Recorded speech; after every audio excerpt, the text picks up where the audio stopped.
Y estamos aquí para hacer una presentación de Go, el lenguaje de programación Go, que es muy bonito y maravilloso. Hemos venido a hacer la presentación mi compañera Yodra y yo, está por aquí. Y sin más, pues empezamos y continúo yo hablando por la cosa que más peculiar nos resulta de Go, que es el espacio de trabajo. Esto es directo. El Go es un lenguaje de programación que mola mucho. Veremos cómo es a lo largo de la presentación, pero el espacio de trabajo es algo que es muy chocante, porque tú no puedes crearte un proyecto de Go donde te salga de las narices o donde tú quieras. Go, si tú te creas un proyecto en sí, un sitio donde trabajar, tiene que estar dentro del directorio donde instalaste Go. Funciona así. Tú cuando instalas Go le defines el path de Go, dentro tiene su binario y tiene una carpeta src donde tú creas tus proyectos y el directorio de carpetas tiene que ser como se muestra en la diapositiva. Si es de GitHub, por ejemplo, pues github.com barra nombre de usuario barra nombre del proyecto y dentro del código fuente. Si es de GitLab, pues tienes un directorio GitLab. Si es de donde quiera que sea, pues tiene que ser el path completo, la URI, hacia tu proyecto. No puedes ponerlo donde quieras, porque Go funciona como si fueran paquetes y cada vez que descargas una dependencia, se añade en el src en el directorio que toque con la ruta correspondiente. Si te descargas una dependencia que está en GitHub, pues dentro de GitHub con el nombre de usuario, etc. Entonces hay que tener cuidado con esto porque no puedes trabajar donde quieras. Tienes que trabajar exactamente donde toca. Entonces, si por ejemplo queremos crear un nuevo proyecto que tenemos nosotros de ejemplo, que compartiremos los enlaces, pues tendrías que ir crear dentro de tu GoPath, dentro de SRC, de GitHub, del usuario Yodra, porque es el proyecto que nos vamos a clonar, crear ese directorio completo, ir ahí y clonar el proyecto en cuestión. En este caso, Awesome Golang Formation. Y, y por un poco de lenguaje, un sencillo Hello World podría ser este. Eh, tenemos que definir el paquete al que pertenece nuestro fichero, porque funciona por paquetes.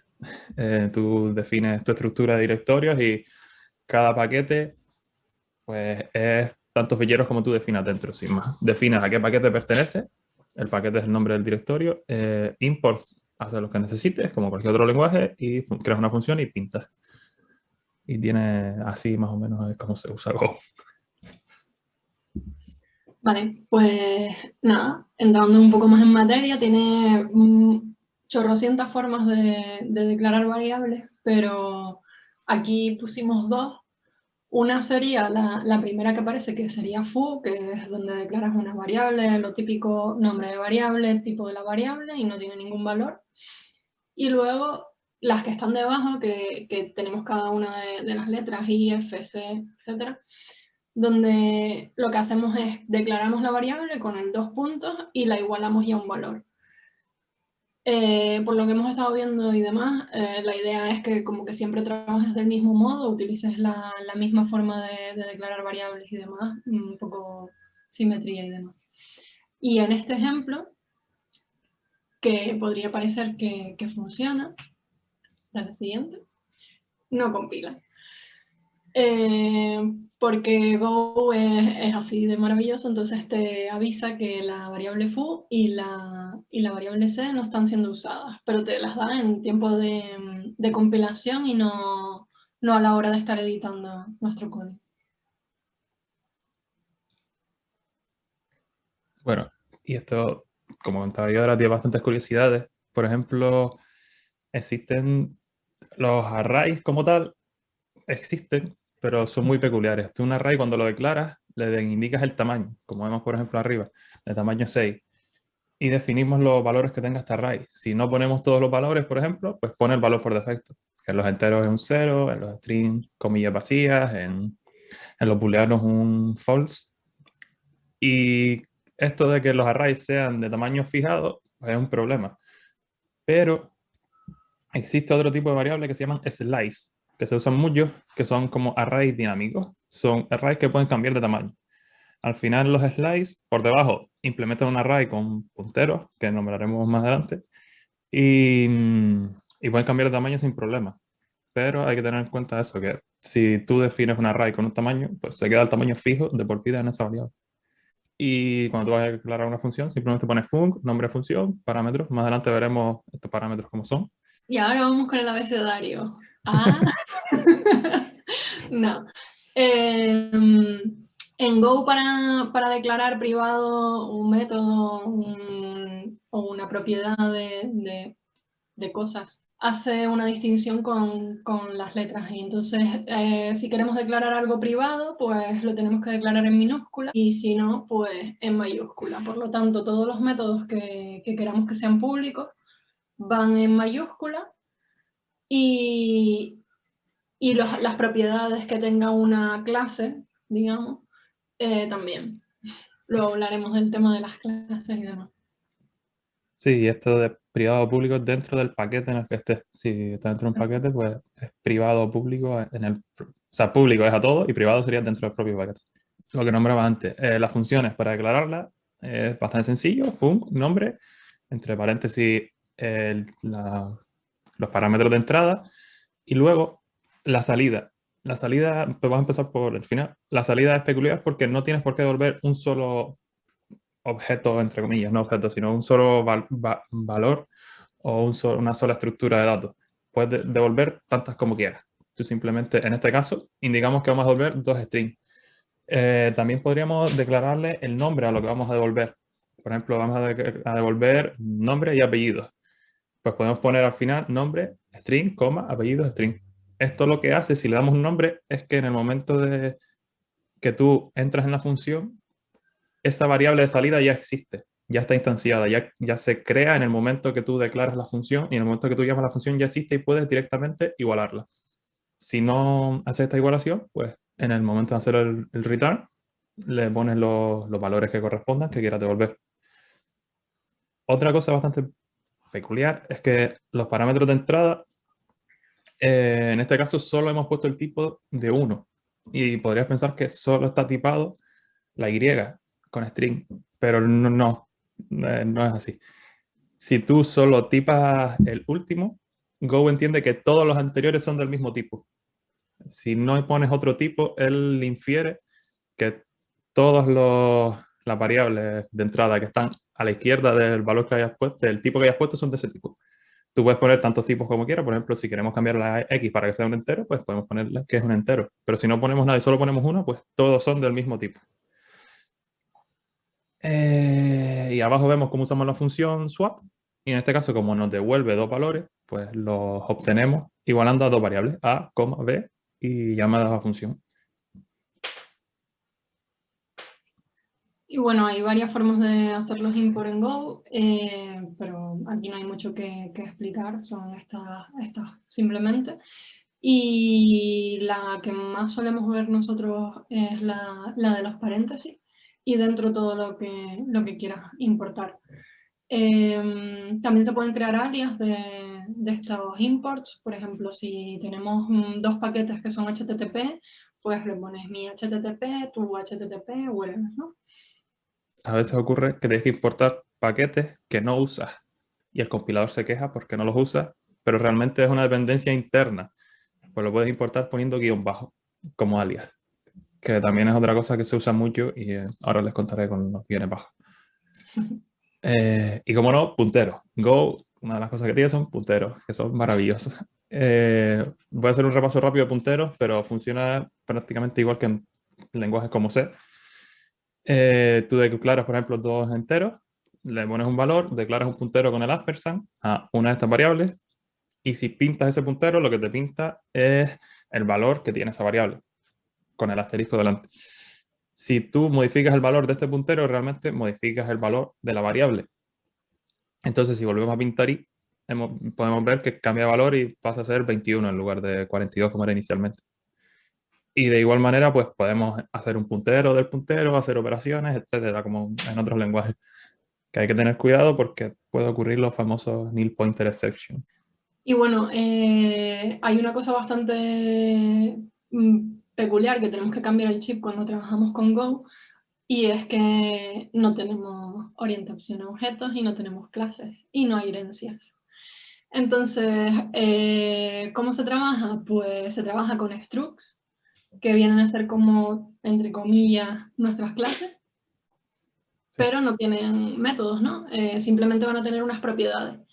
Entonces, luego cuando queremos que ciertos métodos estén de algún modo relacionados con esa clase, por ejemplo, aquí tenemos person, si queremos obtener el full name de esa persona, lo que hacemos es que antes del nombre del método, le hacemos esa relación, ¿no? Ponemos que pertenece a un objeto de persona, declaramos también una variable p que utilizamos luego dentro del método.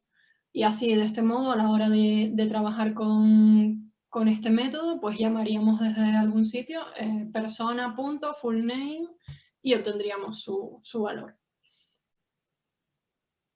Luego hablamos del nombre de la variable. Pero bueno, viene a ser algo así como que lo que dice aquí el gopher este, que Tai y Fun vienen a ser como algo así como nuestra clase. Y Una pregunta. esto, sí, Ahí first class th, como empiezan en mayúsculas porque son públicos, ¿no? Exacto. sí. Es decir, que para ser públicos, la primera letra es la que tiene que ser mayúscula, no tiene que ser todo. Exacto.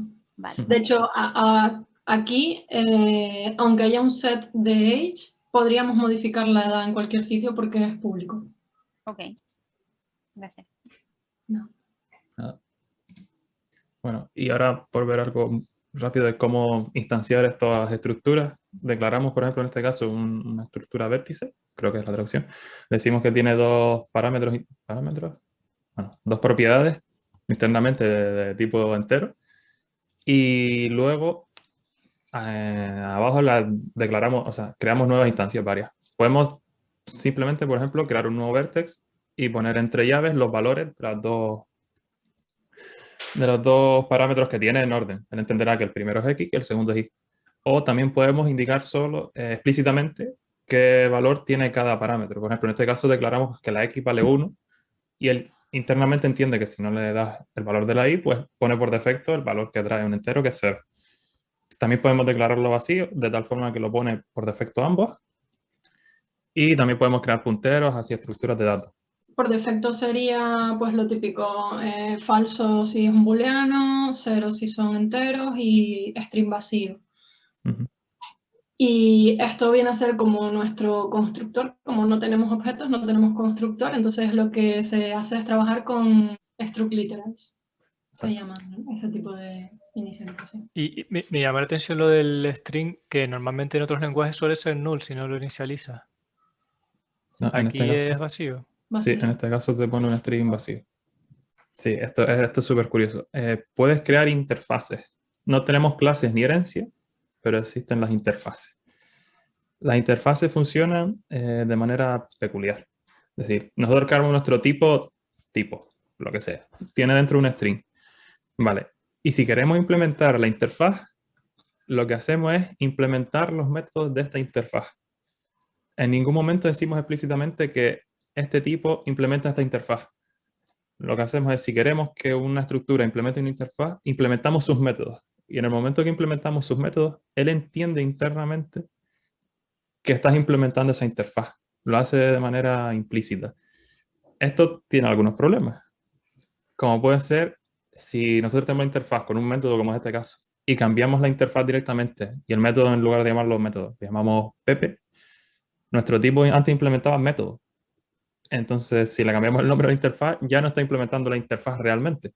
Tendríamos que cambiar también los nombres de todos los métodos que estaban implementándose a su vez. Es un poco extraño porque no te deja explícito en ningún lado si está siendo implementado o no, hasta que tú realmente intentas ver si implementa o no esta interfaz. En este caso, sobre todo, que a lo mejor el cambiar el nombre para los refactors y demás, como se pueden imaginar, pues con Go es un poco más difícil hacer ciertos refactors, pero en ese de un rename, pues sí se podría utilizar un refactor automático. Pero el tema es que si queremos, por ejemplo, añadir un nuevo método a nuestra interfaz, ya ahí todas las implementaciones que habían ya se rompen, ya no están implementando esa interfaz, ¿no?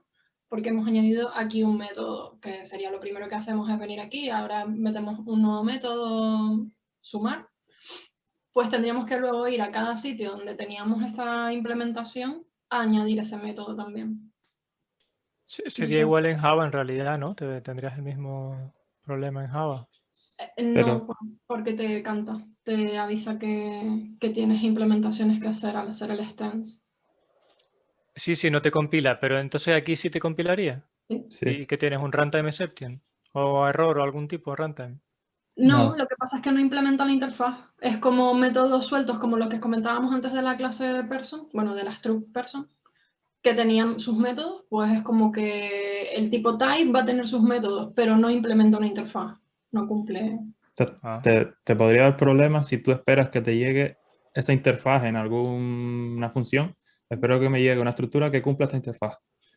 Entonces, si tú añades un método nuevo y no has implementado esa interfaz en la estructura, pues te dice, vale, error, este objeto que me está mandando esta persona no cumple la interfaz sumar. Tendrías que ir y implementarlo, pero solo si se da el caso de que has tipado eso en el momento de que vas a usarlo, ¿Y ese error sería en compilación o en ejecución? en compilación. Ok. Tema de errores, no tenemos excepciones, nos los comemos nosotros mismos y nos los guisamos también. Como decía Cristian antes, con los métodos, casi todos los métodos normalmente suelen devolver dos cosas, lo que nosotros queremos que devuelva y un error, o si no devuelve nada el método, normalmente suele también devolver un error nada más. Entonces, es muy habitual vernos en el código esta estructura de hacemos una llamada a un método y siempre hacemos esta comprobación de si hay un error, hago algo. Y si no hay un error, pues continúo ejecutando el programa. Normalmente los errores implementan la interfaz de error con ese método error y podemos ir pues devolviéndolos o subiéndolos de nivel, como haríamos muchas veces con las excepciones, o imprimirlo o mostrar un panic. Un panic lo que hace es romper el programa, romper la ejecución. Entonces, según el comportamiento que nosotros queramos llevar, pues podemos hacer un seguimiento de ese tipo. A mí me chocó bastante el tema este de hacer siempre el if error distinto de nil, porque es como muy sucio el código, ¿no? De ir, cada paso que vas haciendo siempre tienes que ir comprobando ese error. Y ahora los panic. Tranquilidad, porque es lioso. Lo que me decía yo, ahora existen dos tipos de errores. Los errores que controlamos de la interfaz error y los panic, que puede ser, por ejemplo, leer un fichero y no existe el fichero y explota el programa y se para. Entonces, eso es un panic. Pero de estos panic podemos recuperarnos también. Vamos a empezar desde abajo, desde el main. Existe una palabra reservada que se llama defer, la cual es un poco similar a los finally de las excepciones en Java, por ejemplo. Es una función que se ejecuta siempre al final del método en cuestión, o en caso de que salte un panic, se ejecuta también antes de terminar la ejecución de este método. En este caso, por ejemplo, tenemos aquí el defer calling main. Vale, creamos una persona, le damos un nombre y llamamos a la función full name con un nulo en el apellido. Tenemos otros defer en el full name, que ahora lo explico. Entonces, entramos en la función full name, el primer if pasa bien, el segundo devuelve un panic que nosotros generamos y decimos runtime error. ¿Vale? Como esto es una pila al final de llamadas, el primer defer que se ejecuta es el de recover full name. Vamos a esta función y se recupera del panic. En este caso nosotros para recuperarnos tenemos una declaración de variable inline en el if, que esto también es se ve bastante. Declaramos R en el mismo momento en el que lo usamos en el propio if. R viene a ser el error del panic. Si hay un error de panic, ¿qué hacemos? Pues lo pintamos por pantalla. Me he recuperado del error. Entonces se ejecuta este primer defer. Como había un panic y explotó, esto sigue hacia arriba. Se ejecuta el print normal de la función. Y como ya terminó la función y no ha habido panic porque me recuperé en la anterior, se ejecuta el defer del main, que es lo último que se ejecuta de esta función. Por eso es el orden este un poco extraño. Se ejecuta primero este print de aquí arriba, del recover, luego el último del main y luego el primero.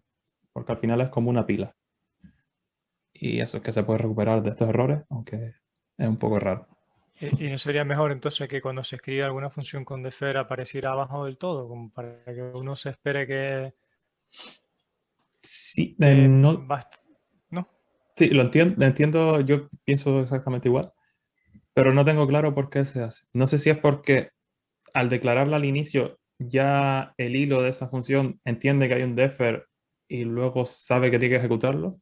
Y a lo mejor si lo pones al final no existe, pero esto no lo sé.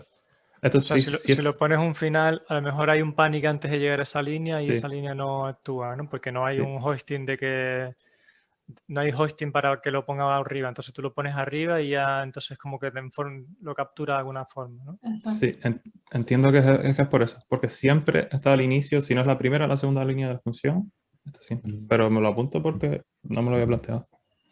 Entonces con las llamadas de esto, Ujú. no llega a ejecutarse esto nunca, ¿no? No, porque en el momento que tú haces un panic es como un throw exception. En plan, paras la ejecución de esa función Vale. y lanza el error. Bueno, y lo que estábamos comentando antes un poco del naming, a mí me chocó bastante también porque estamos acostumbrados al tema de, sobre todo nosotros, ¿no? Como que siempre estamos hablando de qué nombres les vamos a dar a las cosas, intentar poner nombres descriptivos, etcétera. Pues al llegar a Go me chocó un montón porque te encontrabas cosas pues de este estilo, ¿no? Que solamente una letra, etcétera, ¿no? N, M y cosas así, que se te puede acabar el abecedario y a ver qué nombre le vas a poner luego. Yo me puse a leer un poco y lo que encontré por ahí un poco era que, bueno, hay dos vertientes, como en todo, gente que está a favor, gente que está en contra de poner una letra. Pero lo que dicen los estándares de Go es una frase un poquito más larga que yo creo que la entienden según convenga un poco, ¿no? Y es que te dice que escribas un nombre de lo más cortos posible, pero que sean legibles, que sean entendibles. Entonces, ahí pues el R, pues sí, se entiende que es un error, ¿no? No hace falta escribir a lo mejor error, pero simplemente poner una puede ser de a saber qué cosas, ¿no? Entonces, nada, hay como eso, lo normal es que se suele escribir solamente con una letra, pero a mí me cuesta muchísimo todavía esa parte. Yo no estoy nada de acuerdo con que se use una letra. A lo mejor para un for i de un índice que le llames i al índice, ok, vale. Pero mira tú, lo de ERR, que justo eso se entiende porque se usa mucho, que, ¿sabes? Te estás ahorrando dos letras y ya tu nombre no es pronunciable por dos letras. Y con lo cual ya entras en tema de da igual que los nombres sean pronunciables y en realidad deberíamos intentar que los nombres se puedan pronunciar.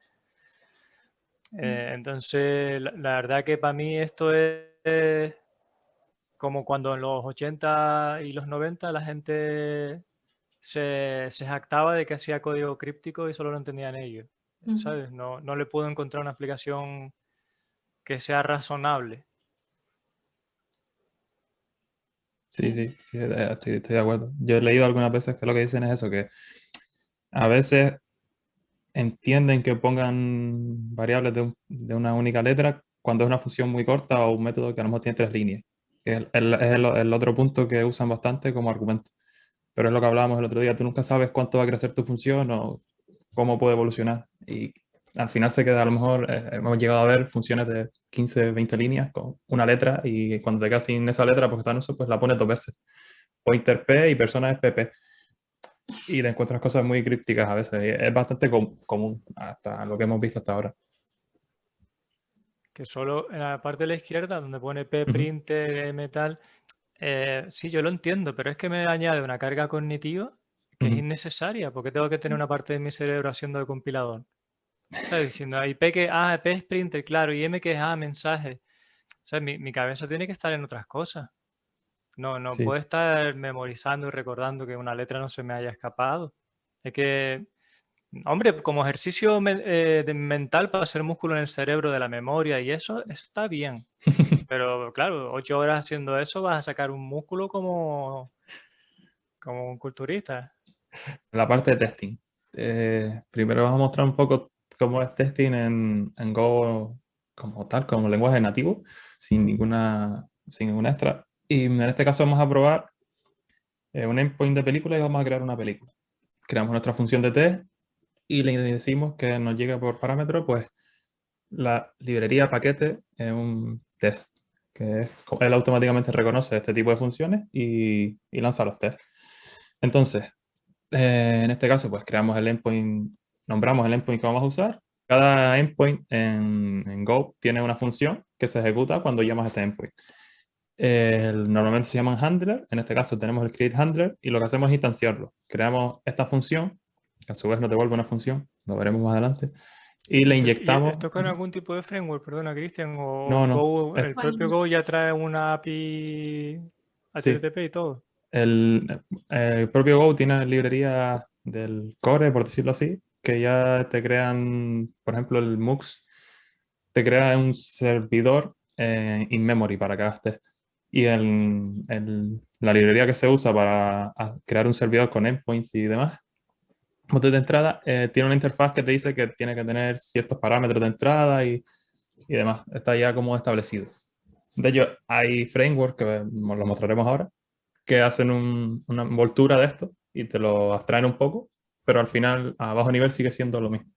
Cada endpoint tiene un handler, este handler tiene dos parámetros, que es la petición y lo que devuelve, que es un recorder, que ahora veremos.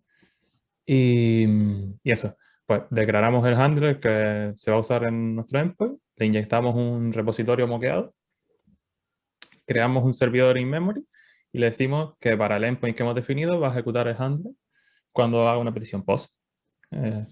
Sin más. Y en este caso, pues creamos nuestro primer test con lo que nos lleva por parámetro, la t.run, nombre de test y la función que va a ejecutar el test, que esto les puede resultar familiar de otros lenguajes. Creamos lo que nombraba antes, nuestro DTO de nuestra petición, que le diga un nombre, un año y un autor. Y pasamos esta estructura a objeto JSON, que es lo que necesita nuestra petición para funcionar. En este caso, para pasarlo usamos la librería de Marshall. Como veíamos antes, nos devuelve lo que hemos pasado a JSON o un error. Y tenemos que comprobar si ha fallado, porque si falla, nuestro test va a fallar, no por el test per se, sino porque ha fallado internamente. A lo mejor nos faltó un parámetro en el DTO o no se pudo hacer la transformación bien. Y entonces lanzamos este error fatal, que es un error como un panic. Nuestro test está fallando porque algo no está funcionando bien. Y de igual manera, en la siguiente, creamos nuestra request, le indicamos los parámetros que haga falta, le mandamos el body y lo mismo, comprobamos si la creación de nuestra request ha fallado por alguna razón. Y si no, pues paramos la ejecución de nuevo. Y luego, cuando finalmente hacemos la petición, lo que decía antes, nuestro endpoint tiene dos parámetros. La request, donde recibe los datos, y el recorder, que es la salida. Es un objeto que puedes modificar, un observable. Y cuando una vez se modifica, pues él entiende que ya hay una petición. Guarda aquí los datos. Entonces, una vez tenemos ya esta petición ya con el server HTTP, hacemos lo que vimos antes. Declaramos inline status, que es el recorder.code, el código que nos ha devuelto la petición, y comprobamos si este status es distinto de created. O sea, hacemos como una implementación del assert. Si es distinto de created, significa que nuestro test fue mal, porque no se creó. Entonces, esto es como hacer un assert de created. Si es created, voy bien, pues aquí es al revés. Si no es created, fallo. Y devuelvo un error. Se ha roto pollito, esperaba esto y me devolvió esto. En plan, me devolvió este status y yo esperaba que fuera created. Y me lanza este error. Y esto es una de las cosas que más me choca de Go, porque es pensar un poco al revés. El assert, en lugar de ser lo que quieres, es lo que esperas que no sea. Y si no, lanzas un error. Sí, yo como lo veo es un poco lo que contaba Cristian, ¿no? Que no tienes asserts, entonces como no tienes assert en la parte vanilla, pues te lo tienes que crear tú. Entonces esta función, esta if se podría sacar y envolver en un assert equals, Mm. pero lo normal es que se suelen hacer así, ¿no?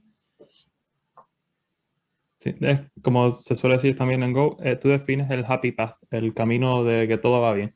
y simplemente estás poniendo en medio comprobaciones de, vale, va bien y esto no está fallando. No está fallando por esta razón, no está fallando por esta razón. Y metes estos puntos en medio del test que son como los casos diferentes que pruebas. Hicimos una implementación también, bueno, hay 2 ramas, una vanilla y otra con un framework. Entonces, esto es un poco cómo sería el test utilizando ese framework y un par de librerías más. Por ejemplo, utilizamos, creo que se llama Mockering o bien cuál era el nombre, pero está en la documentación, para el tema de mockear el repositorio, esta parte de aquí. Pero vamos, es un poco lo mismo que estaba haciendo Cristian en el anterior caso. Lo único que esta librería lo que nos proporciona es que automáticamente genera el mock con código autogenerado. Luego, la parte del endpoint sería esta de aquí, utilizando Gin, que es el framework con el que trabajamos en esta rama. Y bueno, básicamente es un poco lo mismo, lo único que está pues, más envuelto al final. Definimos nuestro endpoint y la función que queremos que ejecute, ¿no? Al llamar ese endpoint. La otra parte es que aquí en esta rama también metimos otra librería más, que es Testify, y que nos proporciona pues una forma mucho más sencilla, desde mi punto de vista, para gestionar todo este tema de los errores en los test. Por un lado, pues la primera que más interesante es la de el hacer equal, por supuesto, que envuelve esa lógica, ¿no? Entonces ya no tenemos que estar pensando, como dice Cristian, que a veces cuesta, ¿no? Ponerse en ese otro punto de vista, porque estamos muy acostumbrados, al menos nosotros, a trabajar directamente con los assets. Entonces ya esta librería lo envuelve y nos facilita un poco la vida. Y luego están los otros dos, estos dos de arriba, que lo que hace es también envolver ese if error cuando nuestro no está yendo bien en la preparación, y lo que hace es, pues eso, requerir que no haya ningún error y entonces continuaría ejecutando. Para mí toda esa parte facilita mucho más la vida. Y lo que hablábamos antes, al final todo esto nos recuerda un poco a JavaScript en algunos puntos, sobre todo en la parte de creación del test. Al final es como los it de yes. Nosotros creamos nuestra función y le mandamos una función anónima que es la que ejecuta el código en sí del test. Y al final se parece mucho a JavaScript en esta parte. Y luego, por supuesto, podemos también hacer currying. Lo que pasa es que es un poco más verbose porque no tenemos a raw function y este tipo de cosas que podemos ir ahí como concatenando de una forma un poco más sencilla, sino que hay que declarar la función, etc. Pero bueno, un poco con lo que yo me quedo al menos es con que Go es para mí un batiburrillo de como cosas de distintos lenguajes que se van cogiendo. Entonces creo que se han cogido cosas de JS, de Python, de C, por supuesto. Muy orientado como a C, ¿no? Pero cogiendo cositas del resto del lenguaje. Y poco más. Les vamos a dar aquí recursos de webs que hemos consultado, cursos y la mejor web que verán en su vida, que es el Gopher Size Me, en la que puedes crearte tu propio Gopher. Que Gopher es la mascota que está en todas las diapositivas. Y te puedes crear tu propio Gopher y es maravilloso. ¡No! ¡Ah! La última Bueno, es la mejor. en los recursos, en el último punto, está también el repositorio con lo que hemos hablado ahora. Eso es lo que les decíamos, que hay 2 ramas y demás, entonces que si quieren echarle un ojillo ahí, pues se pueden ir. Y que para mí lo mejor de Go son los buffers. Aquí intenté hacerlo a mí, pero esto no funciona. No funciona. No hay tantas opciones. La otra soy yo, se supone. Ah, guay. Mire, ¿y la memoria es gestionada o cómo es automática? Porque con el tema de que tienen punteros, tienen que hacer... O sea, me parece que es automáticamente gestionada por los ejemplos que han mostrado, pero me da la impresión que también a lo mejor puedes reservar memoria tú, o sea, ese tipo de cosas se hacen o no. No, es todo automático. Hasta donde hemos visto, no hay nada que relacionado con gestión de memoria ni nada de eso. O sea, los punteros se usan por un tema de eficiencia y de poder mutar cualquier cosa donde te interese. Sí, al final los punteros se usan un poco por eso. Puedes declarar como se usan un poco en C, pero quitando toda la parte de gestión de memoria. De poder mandar un puntero, cuando mandas una estructura, realmente tú no mandas una copia de la estructura por parámetro a una función, sino mandas el puntero y puedes modificar esa estructura internamente. Bueno, en lenguajes como Java y tal, si tú mandas un objeto, no También. mandas una copia del objeto, realmente mandas una copia de la referencia y es ligero también, ¿sabes? No, no es un problema. Pero claro, los valores sí que se mandan en copia, todo lo que son valores enteros y tal, en otros Sí, los lenguajes. Entonces, si mandas primitivos. un puntero, va a ser, Ujú. potencialmente será más rápido, ¿no? Pero no sé si han visto usos reales de punteros en Go, para qué se suelen usar. Hasta ahora no. Hemos trabajado con ellos, eso, cuando trabajas con estructuras, pero no he leído nada ni he visto nada a la hora de trabajar con él que diga que es mejor porque más eficiencia o porque en este caso concreto se usa mucho. De momento no hemos visto nada de eso. Supongo que dependerá también del tamaño de la estructura. ¿No? O sea, no es lo mismo una estructura que tiene 3 enteros que una que tiene 1000, o lo que sea. ¿No? Sí, La estructura es un valor, ¿no? Entonces la pasará por copia y entonces, ¿no? Me Mm, imagino que si tú no usas punteros, hace una copia de la estructura entera, no hace una copia de la referencia. mm. puede ser, puede ser. No lo tengo claro ahora mismo. Que me parece que en C era así, se copiaba el struct Sí, entero, ¿no? sí. Y entonces eso es potencialmente más lento. Mm. Sí, si funciona como se iría por ahí. Y lo otro que vi de cómo se combinan los struct con las funciones, me dio la impresión de que era una forma interesante para poder hacer mixins, ¿sabes? Como que Ujú. tú pudieras hacer una especie de herencia múltiple. Pero después me quedé pensando, no lo entendí muy bien cómo sería, porque al definir la función acoplada a un tipo, tú sabes, tú le dices, esta función es para este tipo, pues ya no sé si hay una forma de que tú le digas, vale, pues yo quiero una interfaz, pero que coja funciones de diferentes tipos, ¿sabes? Como si fuera un mixing en Ruby, que tú le pones, ¿sabes? Tú dices, cojo esta función de aquí, esta de allí y Ujú. tal, y me hago aquí una especie de herencia múltiple. ¿Sabes? No acabé de entender muy bien por qué está hecho eso en Go así. Si han visto algún uso en el que, bueno, usos de interfaces en general y si se cogen diferentes tipos o no.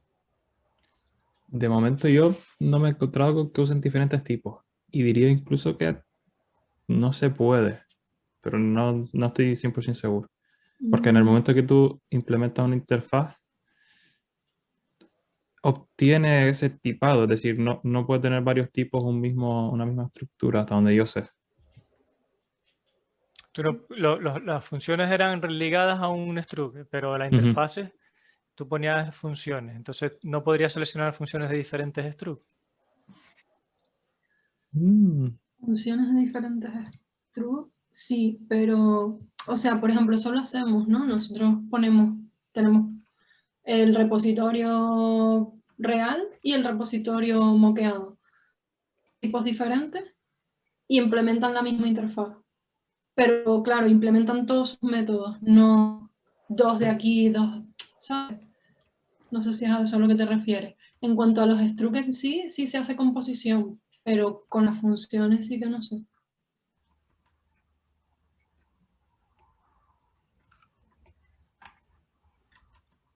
Entiendo que el paradigma de esto es más funcional, ¿no? No se suele orientar a objetos o así. No, no, no, no. no, no.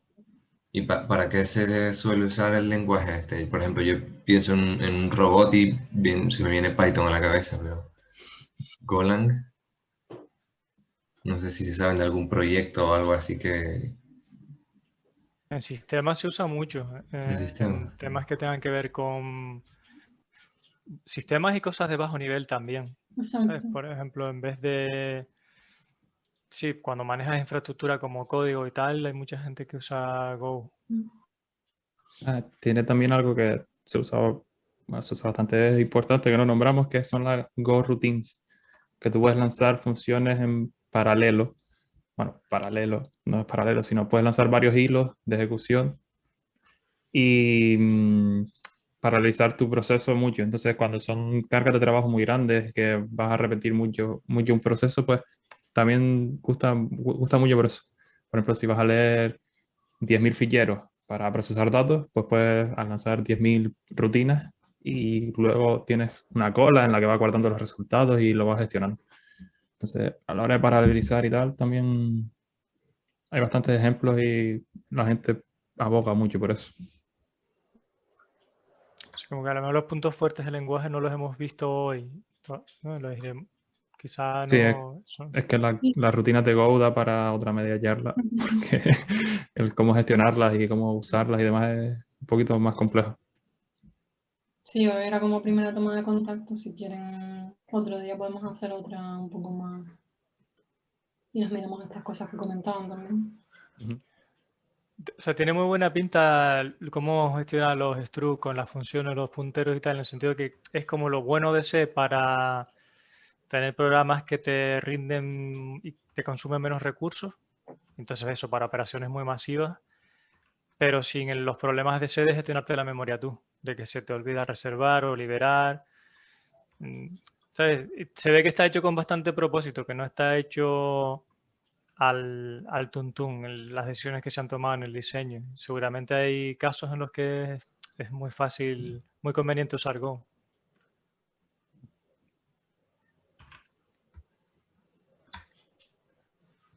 Otra cosa es el tema este de las convenciones, ¿sabes? Que a veces es que lo he visto con más lenguajes, de que adoptamos ciertas convenciones y se excusa un poco de que en este lenguaje que se hace así porque el lenguaje lo requiere así. Y no es verdad, ¿sabes? Como lo de una sola letra. Ya. O sea, lo que dice el texto es que lo más corto posible, pero que se entienda. Entonces, hay una sola letra, no creo que al no ser eso lo que decíamos antes en los índices, ¿no? Que de hecho así, eso también lo ponen en los estándares de Go, que en los índices y demás, pues sí que utilizas una letra, pero es que es lógico ahí. ¿Y métodos protegidos se pueden hacer? O, en plan, porque si es mayúscula... O sea, lo que hay es público y privado. Y ya está. Y cuando lo haces privado, no es privado de tu fichero, es privado de tu paquete.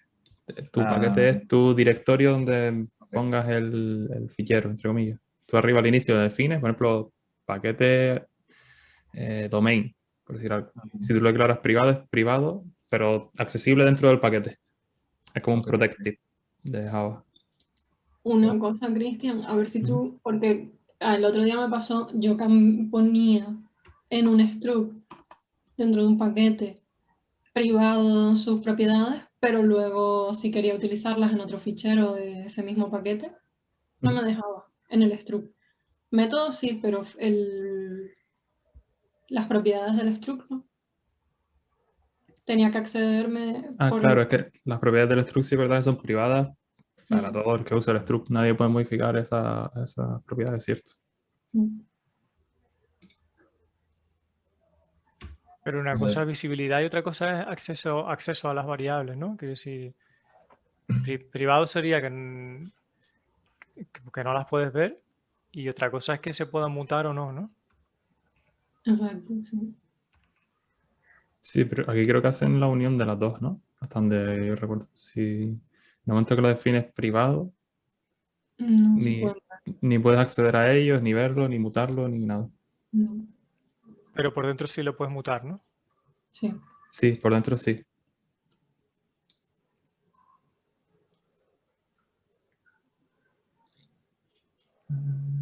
Y lo de que no, si no se usa una variable que no compile,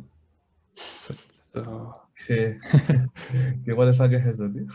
Es muy fuerte. De hecho, muchas veces te encuentras en Go, a lo mejor creas una función al principio que devuelves null y no la has implementado y no te compila porque recibes 3 parámetros que no usas.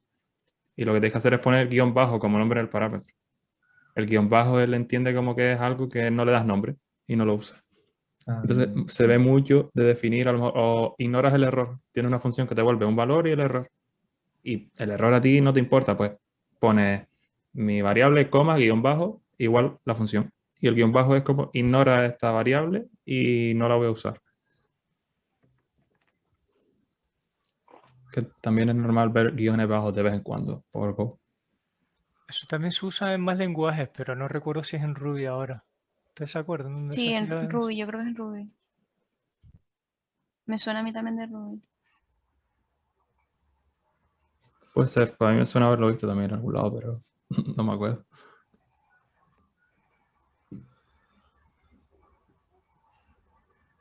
Ah, pues muchas gracias, yo nunca había visto Go, así que estupenda introducción. Sí, sí, da para mucho el lenguaje. ¿El sentido de utilizar las interfaces, por favor? Perdón. Sobre todo para eso, para hacer mocks, en todo caso, porque no le veo, o no le he sentido... porque si después si tienes que cambiar la implementación en todos lados, te vuelves loco, ¿no? No sé, ahora tendré que utilizarlo un rato para... Sí, si quieres podemos preparar algo más explícito de ejemplos de interfaces, de el defer, por ejemplo, ponerlo al final a ver lo que pasa y demás, que no lo he probado. Y podemos preparar otra sesión. Porque sí, es bastante extraño. La primera vez que cambiamos una interfaz, añadimos un método para implementar nuevos métodos en una interfaz, luego vimos que el editor no navegaba a donde implementaba esas interfaces. ¿Por qué? Porque al añadir el nuevo método, lo que decía yo era, ya no estás implementando la interfaz, entonces automáticamente dejas de implementarla. Y tenemos que ir a mano buscando, a ver, era este, vale, vas a añadir el nuevo método, era este, lo añadimos. No te avisa de ninguna manera, sino que es implícito, entonces es un poco raro. Bueno, al final, ¿decías, Rubén? No, que al final, o sea, que a lo mejor es eso, que como es tan raro, me parece raro utilizar interfaces que tanto por saco, ¿no? Era eso, supongo, que es lo que no me cuadraba. Que como tiene el paradigma ese funcional, no sé, lo estoy asimilando mucho con TypeScript a lo mejor. Ahora, lo que sí puede ser, tú puedes hacer que un artefacto cumpla con varias interfaces a la vez, me imagino, ¿no? O sea, a lo mejor eso sería una forma de tener los mixing o la herencia múltiple. Porque la interfaz, si imaginemos que no puedes mezclar tipos, sino la interfaz sería un subconjunto de las funciones que tiene un struct, ¿no? Tú tienes un struct que tiene 5 funciones y en la interfaz te quedas con un subconjunto y dices, esta interfaz son 3 funciones de este tipo, ¿no? Sí, pero creo, sí, se puede, sí. Sí. Y después en algún sitio, que pasa que no lo hemos visto en el código de ejemplo, tú dirás, voy a crearme esta cosa que cumple esta interfaz, pero esta cosa que es un struct también, le dice, este cumple esta interfaz, no, tiene que ser otro rollo, ¿no? No le dices que cumple nada por lo que dijeron ellos, ¿no? Sino tú simplemente implementas los métodos y si implementas esos métodos, el lenguaje entiende que cumple la interfaz. Fue lo que explicaron ellos. Sí. Y lo Sí, mira. cumples a nivel de qué de struct también, o ¿sabes? Como Estaba haciendo un ejemplo rápido, yo aquí te comparto. A ver, A ver. ¿se ve el editor? Sí. un poquito pequeñito, A ver, ahí mejor. tengo dos interfaces, papa y pipa, por ejemplo, que tienen dos funciones, que son foo y bar. Y después tengo una estructura pepe. Entonces, si yo quiero que este pepe implemente las dos interfaces, se puede hacer. Simplemente le dice, pepe implementa, el tipo pepe implementa foo e implementa bar. Y él automáticamente detecta, vale, pues esta función está implementando esta interfaz y esta otra función está implementando la otra interfaz. Y puedes implementar dos interfaces a la vez. O sea, poderse se puede. No se me ocurre un Pero ejemplo ahora mismo. haz el cambio ahora, ponle a Sí. pipa otra o a papa otra función, entonces Pero ya deja de cumplir. entonces, ahora automáticamente ya no están cumpliendo la interfaz porque te falta una función por implementar. Ya Y esa no te función avisa. fuera de él. Claro, esta función sigue existiendo y sigue siendo útil y utilizable, pero no estás implementando la interfaz porque te falta la nueva función. Tendrías que crear un nuevo método, implementar la nueva función. Y ahora otra vez vuelves a estar implementando la interfaz.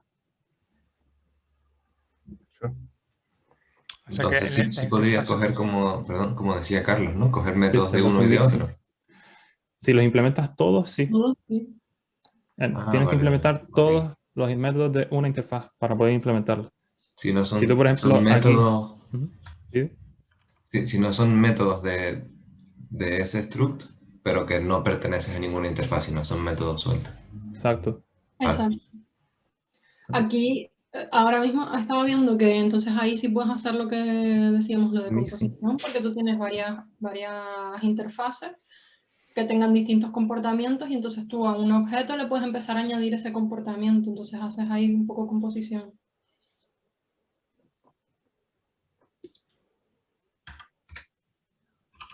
Ahora sí lo entiendo bien, que cómo va la interfaz con dónde la implementas, vamos. Efectivamente la implementas en... ¿Y tú puedes implementar foo 2 veces en 2 objetos diferentes? Sí, porque cambias el Sí. tipo del struct y ya está, ¿no? Sí, tú creas otro tipo. Yo qué sé, se me acaban las letras. Pepa. Pepa.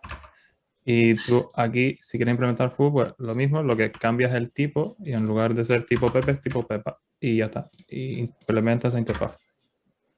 Claro, la interfaz será el nombre y los argumentos de entrada y los parámetros de entrada y Claro, los sí. de Tú salida, aquí ¿no? puedes poner y declararle que van a ser tipo entero y que va a devolver un string, por ejemplo. Te obliga a que otra vez vuelvan a implementar la interfaz porque no devuelvo un string. Tendría que volver. Desas un segundo, a ver, te deja hacer el cambiar la firma, ¿no? Eso sí te deja. A ver, eso creo que sí. El segundo. Control, el change signature, creo que. Vale, method a implementation. Sí, me deja cambiarlo y new parent. Tipo string, por ejemplo. A ver. Vale. Y en la interfaz pues añadió el nuevo método de entrada de string. O sea, parámetro de entrada de tipo string. Y si queremos ponerlo de salida, pues lo mismo.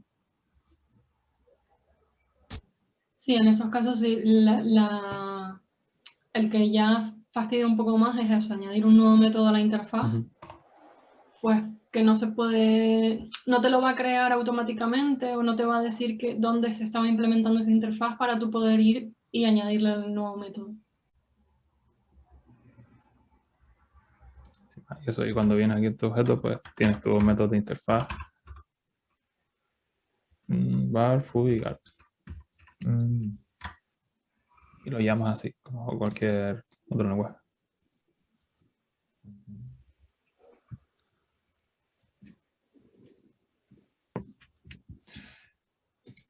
Pues, Qué guapo, ¿no? lo voy a quitar mucho más tiempo. Sí, sí, está genial, tío.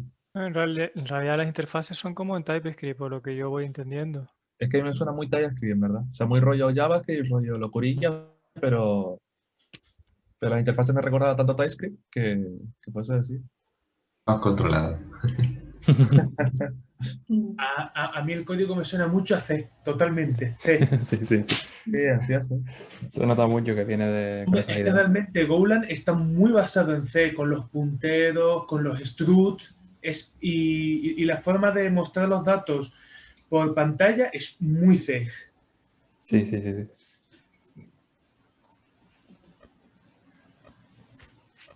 Ah, ya me recuerdo Bueno, ya. sí, hasta aquí.